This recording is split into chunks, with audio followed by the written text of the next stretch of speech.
नाज़रीन गिरामी अस्सलामु अलैकुम वरहमतुल्लाहि वबरकातुह। सीधी बात के ताज़ा तरीन प्राइम टाइम में आप लोगों का इस्तकबाल है। नाज़रीन गिरामी, मैं अंसार अज़ीज़ नदवी इस वक्त आप लोगों के सामने कुछ अहम तरीन ख़बरें, कुछ वायरल वीडियोज़ और कुछ तनकीदी तज़्ज़िये लेकर के हाज़िर हुआ। तफसीलात में जाने से पहले आप लोगों से जो दरख्वास्त होती है उस पर तवज्जो करने की अपील करूँगा। मुश्तरका क़ुरबानी में जिन अहबाब को हिस्सा लेना है वो फ़ौरी ले लें, कुछ ही दिन बाकी हैं, तरतीब बनाने में आसानी होगी। नाज़रीन गिरामी, भारत की ख़बरें नफ़रत से भरी, जराइम से भरी, झूठ और सच से भरी और फिर उसके हक़ाइक़ बयान करती हुई ख़बरें, जिस पर जितना भी तबसरा किया जाए कम ही माना जाए। सोशल मीडिया पर एक मुतनाज़ा वीडियो पोस्ट करके मुसलमानों के जज्बात के साथ खिलवाड़ करने वाली गुस्ताक़ रसूल सल्लल्लाहु अलैहि वसल्लम पुणे की कानून की तालिबा शर्मिष्ठा पनोली को कलकत्ता पुलिस ने गुरुग्राम यानी हरियाणा से गुड़गांव जिसको कहा जाता है गिरफ्तार कर लिया है। ये गिरफ्तारी कलकत्ता के गार्डन रीच पुलिस स्टेशन में दर्ज एफआईआर और अदालत की जानिब से जारी किए गए वारंट गिरफ्तारी की बुनियाद पर हुई।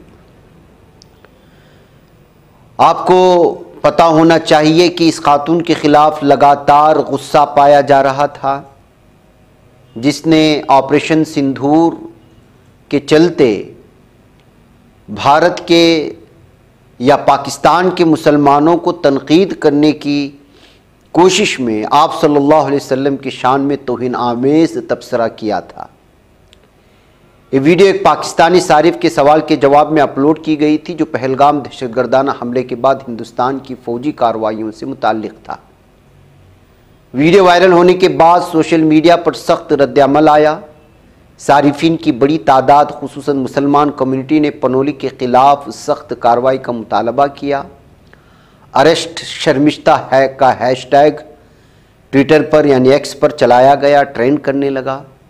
पनोली को जान से मारने और असमदरी की धमकियां भी मौसूल होने का उसने इल्ज़ाम लगाया था।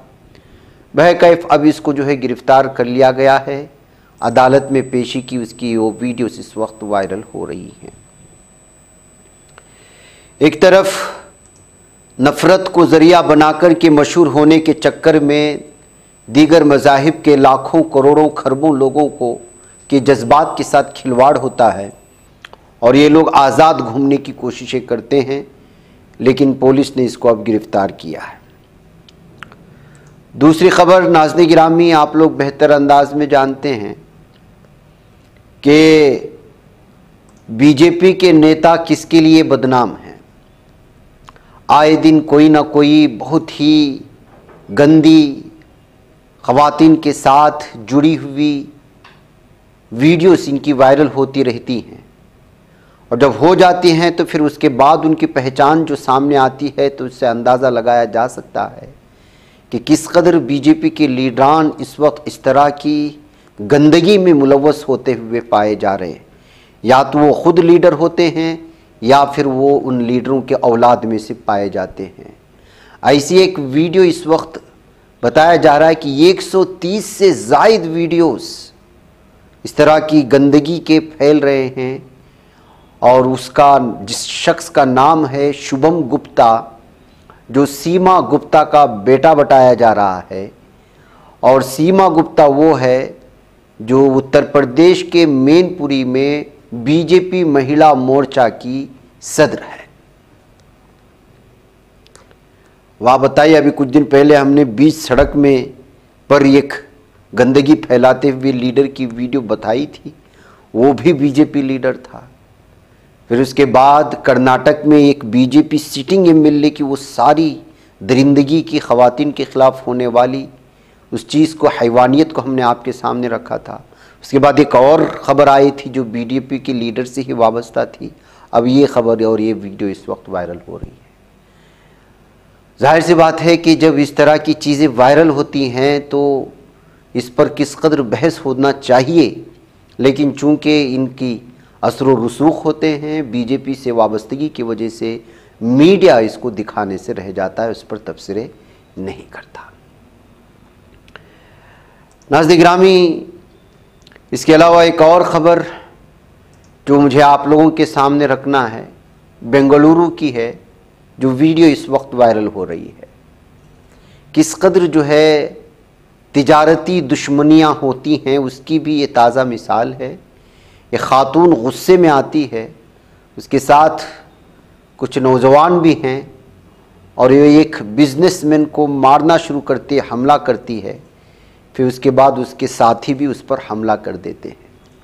बताया जा रहा है कि दरअसल ये ब्यूटी सैलून का मामला है कि जो स्मिता काव्या, जिसको निशा के नाम से जाना जाता है, वो और उसका साथी मोहम्मद और उसके और कुछ साथियों ने उस पर हमला किया। संजू पीबी नामी एक शख्स जिसकी उम्र 40 साल बताई जा रही है, वो रॉयल चॉइस सैलून का मालिक है और स्पा भी चलाता है भुवनेश्वरी नगर मेन रोड में। बताया जा रहा है कि इससे पहले काव्या के पास काम करता था, जहां यलहंका में जो है उसका ब्यूटी पार्लर कहें या फिर जो कुछ भी आप कह सकते हैं। वहाँ से हटने के बाद उसने खुद अपना जो है बिज़नेस शुरू कर दिया। तो जाहिर सी बात है कि तिजारती दुश्मनियाँ ऐसे बढ़ने लगी कि निशा अपने साथियों के साथ उसके यहाँ घुस करके उस पर हमला कर दिया। लेकिन ये वीडियो इस वक्त अलग अलग तबसरों के साथ शेयर किया जा रहा है कि तिजारत में जब दुश्मनियाँ होती हैं और फ़ायदे की बात आती है तो किस कदर जो है अलग अलग अंदाज में जुल्म सितम की कहानियाँ लिखी जाती हैं। नाज़रीन गिरामी, आज एक वीडियो सामने आई है, जिस वीडियो से साफ और वाज़ेह तौर पर पता चलता है कि पाकिस्तान ऑपरेशन सिंदूर के दरमियान में भारत के लड़ाका तैयारों को जो नुकसान पहुंचाने का दावा किया है वो सही है। इसलिए बार बार अपोजिशन बीजेपी से, पीएम मोदी से और भी मुख्तलिफ लीडरान से बार बार पूछते रहिए कि ये बात अलग है, ऑपरेशन सिंदूर में हम आपके पूरे साथ हैं, आपने दुश्मनों के साथ जो कुछ कर रहे हैं वो बहुत सही है, लेकिन ये भी बताना चाहिए कि भारत का कितना नुकसान हुआ, कहाँ कहाँ हुआ, कितने तैयारों को मार गिराया, जेट तैयारों को, लड़ाका तैयारों को। तो इस पर कोई वाज़ेह जवाब ना फ़ौज के ऑफिशियल पेजेस से सामने आ रहा था, ना बीजेपी हुकूमत इस सिलसिले में कोई सही जवाब दे पा रही थी। लेकिन अब इस खबर की तस्दीक हो चुकी है, ये कहते हुए एक इंटरव्यू की शक्ल में एक वीडियो पेश किया गया है, जिसमें जनरल अनिल चौहान जो है ये साफ और वाज़ेह तौर पर सीडीएस के जनरल जो हैं वो कंफर्म कर रहे हैं, कह रहे हैं एक इंटरव्यूअर के जवाब में कि हमें इससे लेना देना नहीं है कि कितने जेट तैयारों को नीचे गिराया गया, हमें तो इससे मतलब है कि कैसे गिरा और हमारी गलती कहाँ। Why they were shot down and what we did afterwards, हमने उसके बाद क्या किया, ये असल कहानी है। फिर उसके बाद इंटरव्यूअर पूछते हैं कि क्या वाकई में पाकिस्तान को जो दावा है कि 6 जेट तैयारे गिराए गए, क्या वो सही है, तो वो इसको मान लेते हैं। मतलब ये है कि कुछ चीज़ें हैं जो भारत के अवाम से छुपाई जा रही। आप इस इंटरव्यू को देख सकते हैं यहाँ पर। I think what is important is that not the jet being down, but why they were being down. But a jet, at least one jet was downed? Why they were. So the good part is that we are able to understand the tactical mistake which we made, remedy it, rectify it, and then implement it again after 2 days, and flew all our jets, again targeting at long range, which I said. Absolutely incorrect, and that is not information which I said is important. What is important is why they were down. That is more important for us. And what did we do after that? That's more important. नाज़रीन, उधर खबर ये आ रही है कि नफरत अंगेज तकरीर case में अब्बास अंसारी को 2 साल की कैद की सज़ा सुनाई गई है। असेंबली रुकनीत ख़तरे में आ सकती है। जी हाँ नाज़रीन गिरामी, मऊ की एमपी एमएलए अदालत ने एसपी के रुकन असम्बली अब्बास अंसारी को 2022 के नफरत अंगेज तकरीर केस में 2 साल कैद और 2000 रुपये जुर्माने की सज़ा सुना दी है।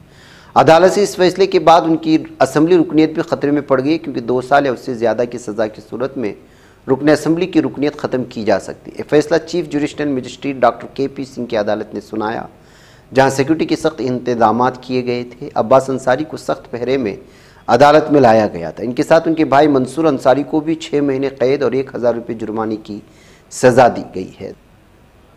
आपको मालूम होना चाहिए कि दोनों मारूफ लीडर और सियासतदान मुख्तार अंसारी के बेटे और भतीजे हैं।